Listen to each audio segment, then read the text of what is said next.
Yop, j'espère que vous allez bien. On attaque donc la petite vidéo de présentation qui accompagne traditionnellement toute nouvelle version de YAG. Dans celle-ci, je vais vous présenter deux nouveaux gadgets, enfin un et demi en réalité.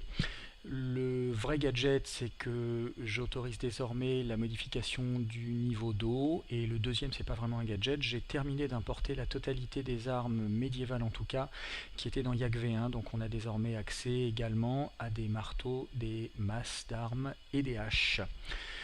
J'ai également corrigé quelques bugs. J'espère avoir corrigé les bugs qu'on a rencontrés mardi dernier. J'ai pas réussi à les reproduire, mais les logs qu'on avait récupérés m'ont permis de retrouver des erreurs dans le code que j'ai corrigé. Donc j'espère que ça ira mieux, mais on verra.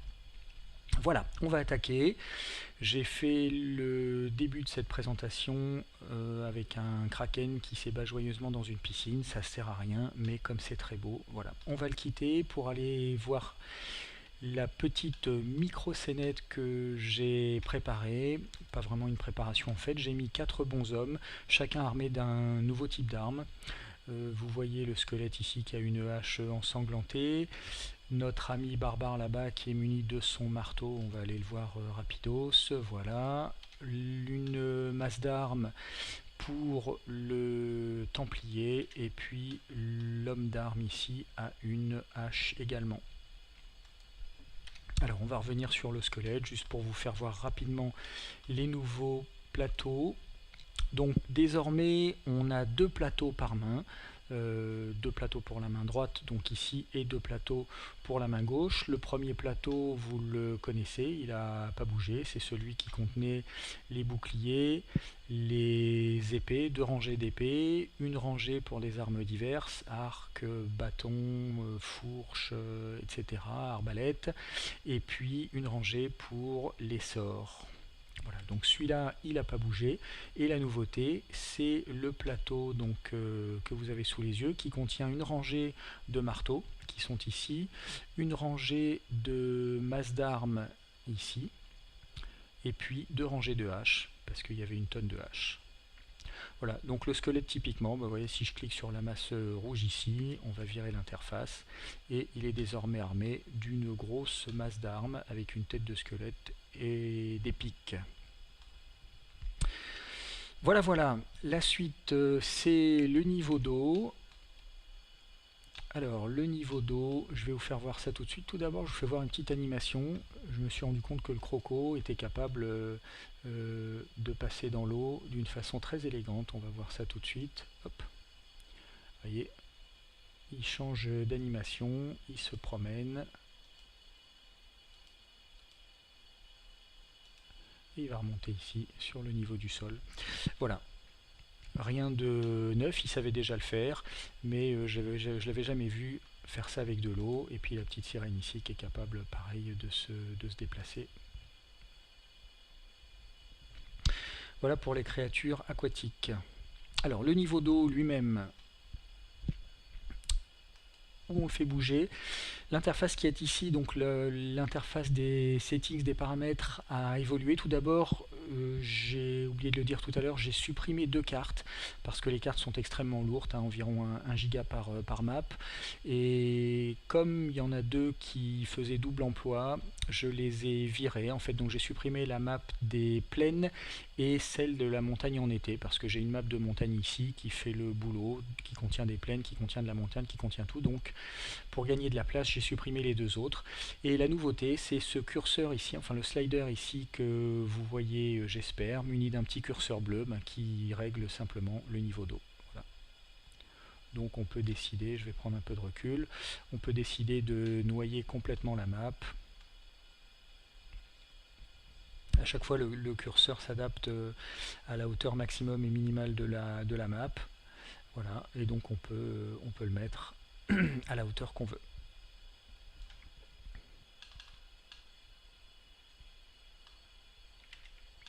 Voilà, ça fonctionne pour les autres maps. Je vais vous faire voir vite fait les autres. Donc on va commencer par la map des Mesa ici, donc qui est totalement sèche pour le moment. Et je vais de ce pas l'humidifier un peu. Voilà, donc vous voyez qu'on règle le niveau d'eau comme on veut, et en fonction de ça, on peut passer d'un terrain plutôt aride avec quelques rares flaques d'eau à un terrain tellement arrosé qu'en réalité c'est plutôt un espèce d'archipel. Donc on peut faire des aventures aquatiques si besoin. Je vais baisser le niveau ici. On va se rapprocher. Hop, tiens, les dés étaient toujours là, on va les virer. Voilà, et donc on peut régler avec pas mal de finesse. Voilà, vous voyez ici, je peux régler le niveau d'eau comme j'ai envie. Voilà pour les mésas, donc c'est très joli. On va passer, j'ai le réflexe d'appuyer sur les deux boutons en même temps. On va passer sur la map de montagne en hiver, ou de haute montagne. Moins spectaculaire parce que le shader de l'eau se comporte bizarrement avec un fond très clair. Il est extrêmement transparent, mais enfin c'est de l'eau quand même. Voilà, vous la voyez arriver sur la gauche. On va virer ici.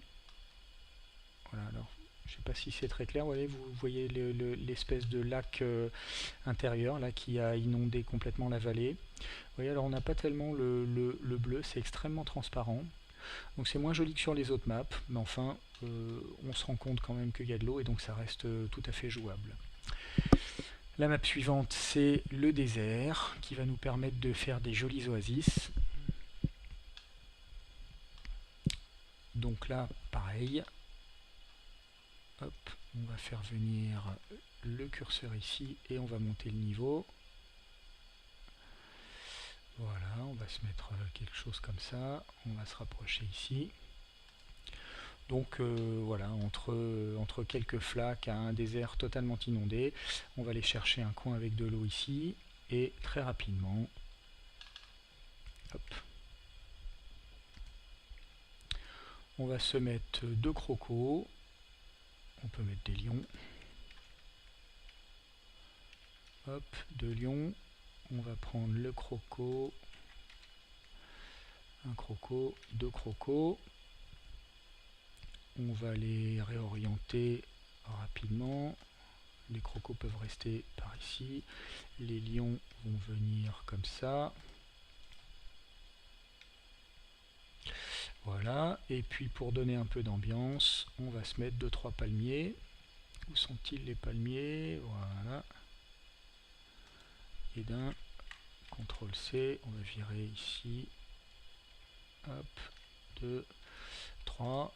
On rappelle le plateau, on prend le petit double palmier qui est là, hop, voilà, allez, comme ça sera très chouette. Et lui, on va le réorienter également pour mettre un peu de diversité. Et voilà, en 30 secondes chrono, vous voyez qu'on a une petite scène avec des crocos au bord du fleuve de votre choix ou de l'oasis de votre choix. Et des lions qui guettent leur proie, donc on peut faire un petit combat rapidos. On a tout de suite une belle ambiance avec la mécanique habituelle.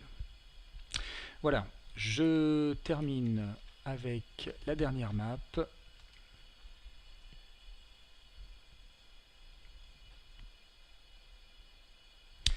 Qui est la map que vous connaissez. Alors vous ne l'avez jamais vue, je crois, asséchée, vous l'avez toujours connue avec le lit de la rivière qui était plein. Donc maintenant, on a désormais la possibilité de faire varier la hauteur de l'eau. Voilà. Donc on peut passer d'une petite rivière toute fine comme ça à un grand fleuve si on a envie. Et on a bien sûr toute la map à disposition. Donc vous voyez que là elle est assez largement inondée, mais on peut baisser ça, voilà, on rapproche un peu. Donc pareil, on peut aller de l'archipel pour aventure maritime à simplement des marais ou une petite rivière ici. On va se rapprocher, voilà.